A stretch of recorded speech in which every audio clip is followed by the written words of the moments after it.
ओम तव कथामृतं तप्तजीवनं कविभिरीडितं कल्मषापहं श्रवणमंगलं श्रीमदाततं भुवि गृह्णन्ति भूरिदा जनाः।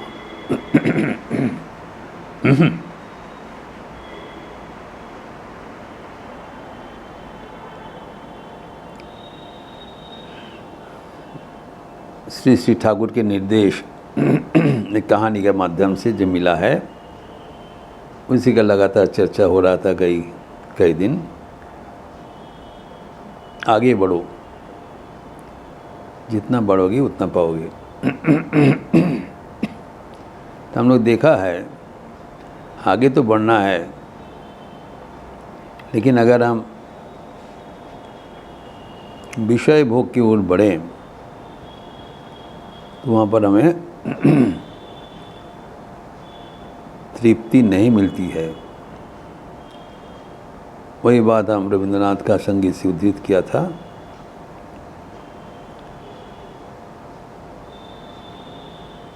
आज भावी मोने मोने मुनिची का अन्वेषण है, मुझी तृष्णा शेष नहीं मोने भय लागे से।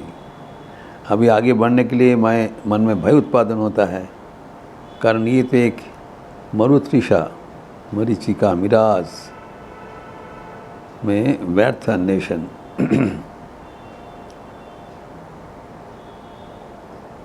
जगत में हम सुख की तलाश कर रहे हैं, जहाँ पर भगवान ने घोषणा कर दिया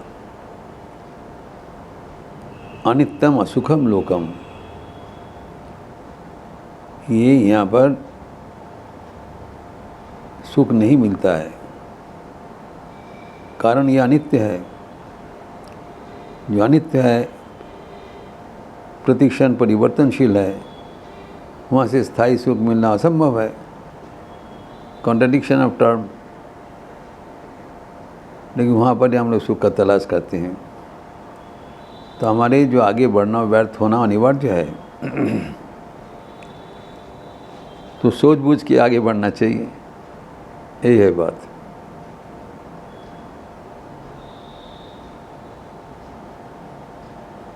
तो रविंद्रनाथ के जैसे माइकल मधुसूदन दत्त भी कहते हैं, जब लाइफ एंड्स इन फ्रस्ट्रेशन। विख्यात कवि है, वो कहते हैं आशार छलने भूली की फल लोभी नहाय ताई भावी मने जीवन प्रवाह वही काल सिंधु पारे जाए फिर वो क्या होने। आशा में धोखा दे दिया, प्रलोभन किया जीवन में, आगे बढ़ो। फिर अभी देख रहा हूँ, अभी मृत्यु मुख में जा रहा हूँ, काल और सिंधु पाने जाए। इसको वापस लाने का हमारा कोई उपाय नहीं है। तो प्रश्न होता क्या जीवन में सुख नहीं मिलता है? ज़रूर मिलता है, लेकिन वो टिकता नहीं। इसके बारे में ही बताया मधुसूदन दत्त। खनो प्रभा दाने बाड़ाए मात्र आधार पोथिक धादिते। रात में जो अंधकार होता है उसमें कभी कभी बिजली का चमक आता है। बिजली का चमक में तो सब कुछ उज्जवल हो जाता है, लेकिन कितने समय के लिए? तात्कालिक।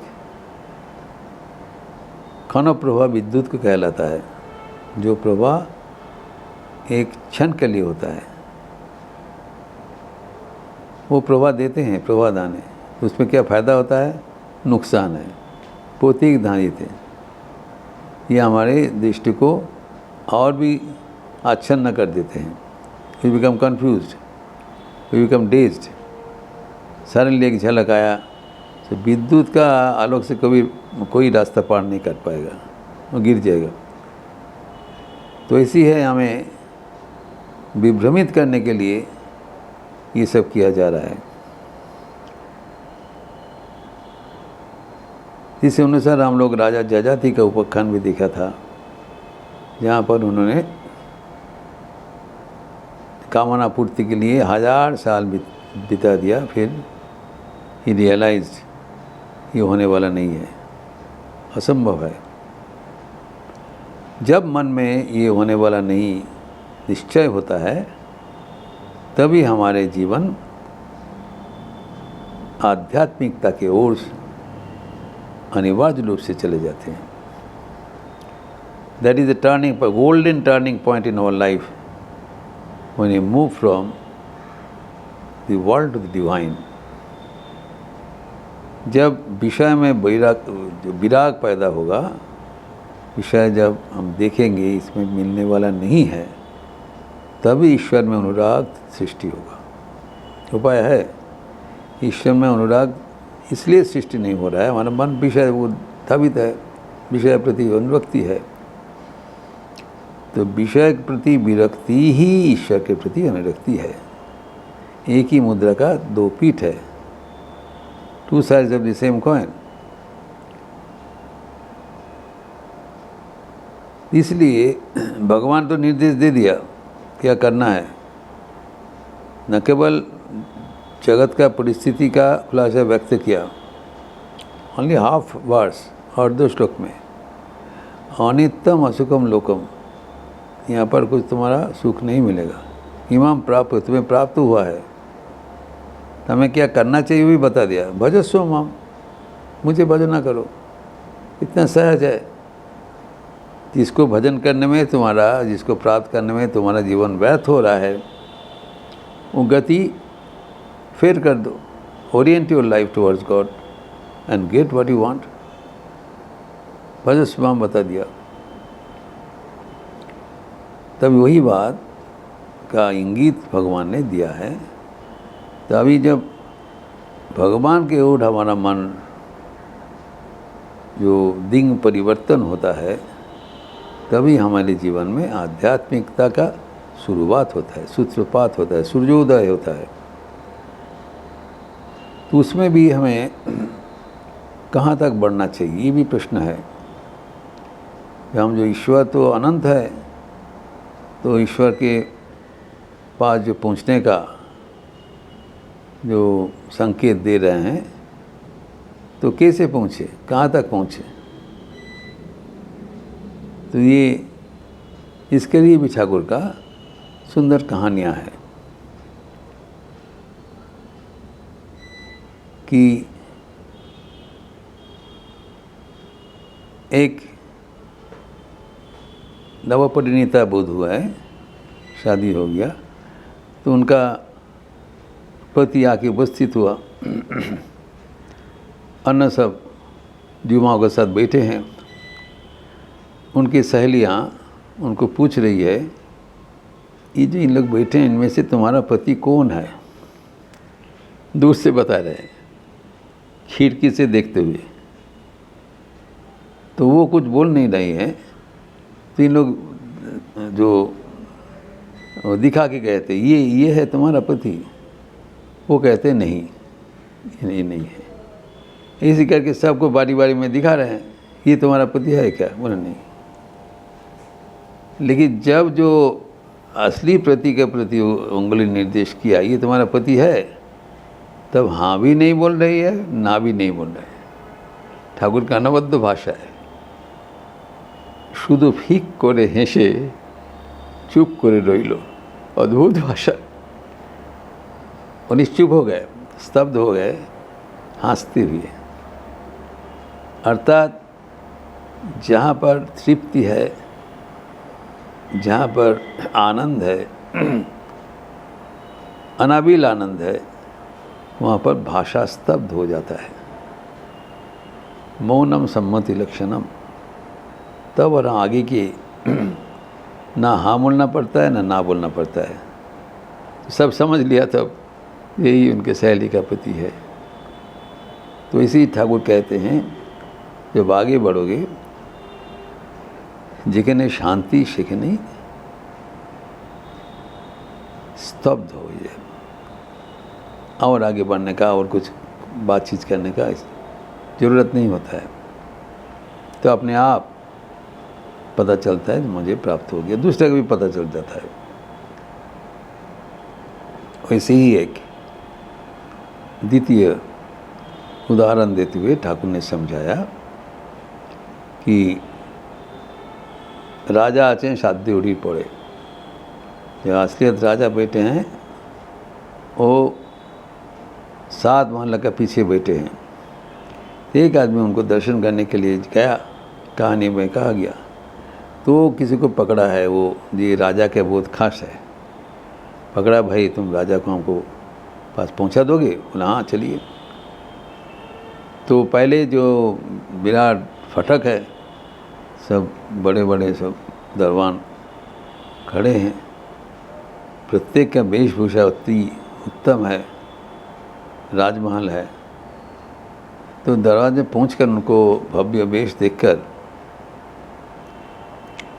जो व्यक्ति राज दर्शन के लिए अभिलाषी है, वो उनको साथी को कह रहे हैं, यही राजा है क्या? ये तो बहुत अच्छा दिखाई जा रहा है। पर नहीं, ये राजा नहीं है, तुम चलो आगे चलो।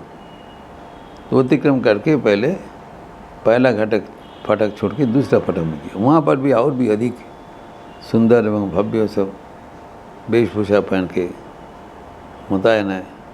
तो एक व्यक्ति पूछ रहे हैं कि ये है क्या? तो उन्होंने कहा नहीं, ये नहीं है, और भी है, आगे चलो। तो ऐसे करते करते वो 7 फाटक निकल गया। प्रत्येक जगह में अति सुंदर एवं उत्तर और सुंदर हो रहा है उनका आकृति, प्रकृति के व्यवहार। तो गलत फहमी आते, शायद ही राजा है। तो बोले नहीं, ये नहीं। फिर भीतर में पहुंचकर जब प्रकृत राजा के सम्मुखीन हुआ, तब ये व्यक्ति और कुछ पूछा नहीं, उनका सब प्रश्न का समाधान हो गया। उनका पूछना नहीं पड़ा ये राजा है कि प्रजा है कि क्या। राजा को देखते ही उनका मन से पूरा समर्थन आ गया, यही राजा है, इससे और कुछ बेहतर हो नहीं सकता है। यही है हमारे जानने का समाप्ति। जो प्रश्न किया था रविंद्रनाथ ठाकुर, पौधे शेष कोथाय की आचे शेषे, तो कामना तो साधना कोताय में से, यहाँ पर आके मिलता है। कहाँ मिलता है? भगवान के चरणों में भी मिलता है। यही उनका समाधान है। प्रश्न रखा था वो संगीत में, हमारे सारे कामना, आकांक्षा एवं साधना का पूर्ति कहाँ होता है? भगवान के चरणों में। जब आखिर में हमको आना ही पड़ेगा, चारा कुछ नहीं है, जहाँ भी जाइए आखिर में उनके पास आना ही पड़ेगी। इसलिए भगवान का कोई चिंतन नहीं है जाएगा कि नहीं आएगा, आखिर में आना ही पड़ेगा। ठाकुर नारायण के बारे में यद्यपि चिंतित थे, बोला करते थे, लेकिन ये भी बोलते थे ये जैसा और कहीं नहीं मिलेगा। इसीलिए उनके से गीत उनको बहुत सुनने पसंद करते थे। सोचा समझा थी का भाला, तू जैसा कोई ढूंढ निकाला, तू जैसा कोई ना ढूंढ निकाला। अब ये समझ में जाफर की आया, जो कुछ है सो तू ही है। जब सब कुछ हम ढूंढ लेते हैं, इधर उधर जब कुछ जगह छानबीन कर देते हैं, तब आखिर में कहीं पर कुछ नहीं मिलता है। तब हम आके हमारे जो चिरदिवसेरो हेरा जा हमारो फिरिया जीवन को, वो हमारे बराबर का राजा है, हमारा बराबर की प्रियतम बंधु है, जो हमारे लिए इंतज़ार कर रहे हैं। उनके पास ही आके हम उपस्थित होते हैं। वही हमारे जानने का अंत है। वहाँ तक भी आगे बढ़ना चाहिए। यही है बात, हमको आगे तो बढ़ना चाहिए। कहाँ तक? जब तक हम हमारा आखिर मंजिल पर नहीं पहुँचते हैं, वह है ईश्वर। ईश्वर उनके जो अपना स्वरूप उन्मोचन जब कर देते हैं, तब हमारा सब चावा पावा शेष हो जाए। इसलिए तब और प्रश्न नहीं होता है। ये भगवद गीता का जो 6ठ अध्याय है, 22 एवं 23 श्लोक में यही बात श्री कृष्ण अर्जुन को समझाया, जम लब्ध्वा चापरम लाभम मन्नते नाधिकम ततः यस्मिन् स्थितो न दुःखेन गुरुनापि विचार्यते तंग विद्यात् योगो संयोगो वियोगम स्वनिश्चयन योक्तव्य योगा निर्विन्न चेतसा। यही हमारे जीवन का आखिरी मंजिल है, जिसका विस्तार थोड़ा बहुत हम अगले दिन करेंगे। ओम शांति शांति शांति। हरि ओम तत्सत। श्री राम कृष्णार्पणमस्तु। आज बहुत पावन दिवस है, 11 सितंबर। हम जानते हैं कि स्वामी विवेकानंद 11 सितंबर 1893 अमेरिका के शिकागो शहर में विश्व धर्म सम्मेलन वर्ल्ड पार्लियामेंट ऑफ रिलीजियंस में योगदान किए थे एवं यही दिन में उनका शिकागो भाषण पूरा विश्व को आलोड़ित कर दिया था। आज भी आलोड़ित हो रहा है। तो इस historic 131st anniversary of Swamiji's participation in the Chicago parliament of religions. तो अन्य स्थान के भांति लखनऊ आश्रम में भी एक मिनी पार्लियामेंट ऑफ रिलीजियंस का बंदोबस्त किया गया है। तो धर्म सम्मेलन, यहाँ पर विभिन्न धर्मों को प्रतिनिधिगण आके अपने अपने धर्म में जो सार्वजनीन संदेश है वो प्रकाश करेंगे। यूनिटी इन डाइवर्सिटी, विभिन्नता से एकता की वाणी, इसके लिए श्री राम कृष्ण का आविर्भाव हुआ था। जितने मत उतने पथ, और स्वामी विवेकानंद का उद्गार, उसका भी एक चर्चा होगी। मनोगो चर्चा होता है हर साल, आज भी शाम को होगा संध्या के उपरांत। इसमें जो कीनोट एड्रेस विषय प्रवेश करेंगे रामकृष्ण मिशन सेवाश्रम के प्रबंधक कमेटी के सर्वाधिनायक प्रेसिडेंट श्री अमोद गुजराल जी। फिर उसको आगे जो विभिन्न धर्म वक्तागण जो देंगे, क्रिश्चियनिटी के लिए बताएंगे doctor Naveen Samuel, very learned Christian scholar and acting principal of Lucknow Christian college. बहुत ही अच्छा उनका ज्ञान है, वो बताएंगे संक्षिप्त रूप से। उसके बाद बुद्धिज्म में बताएंगे भांते देवेंद्र, क्योंकि वाइस प्रेसिडेंट है आंतर्जातिक बौद्ध समिति लखनऊ का।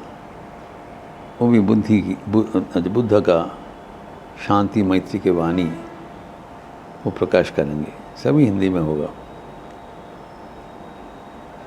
इसके आगे जो इस्लाम है उसमें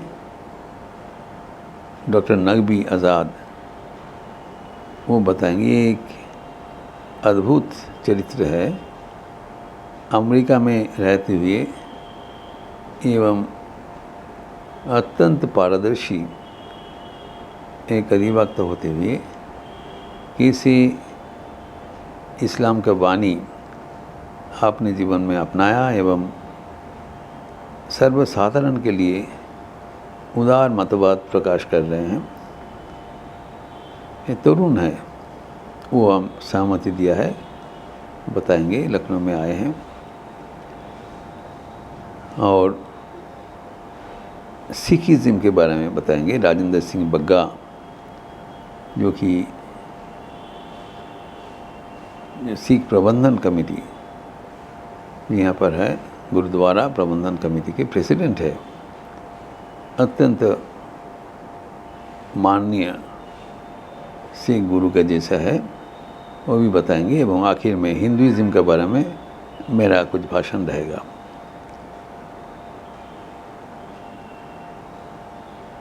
ये पारगानंद का क्लोजिंग सॉन्ग भी रहेगा। ये पावन अवसर पर आप सबका स्वागत है। अच्छे रहिए, स्वस्थ रहिए, आनंद में रहिए। नमस्कार।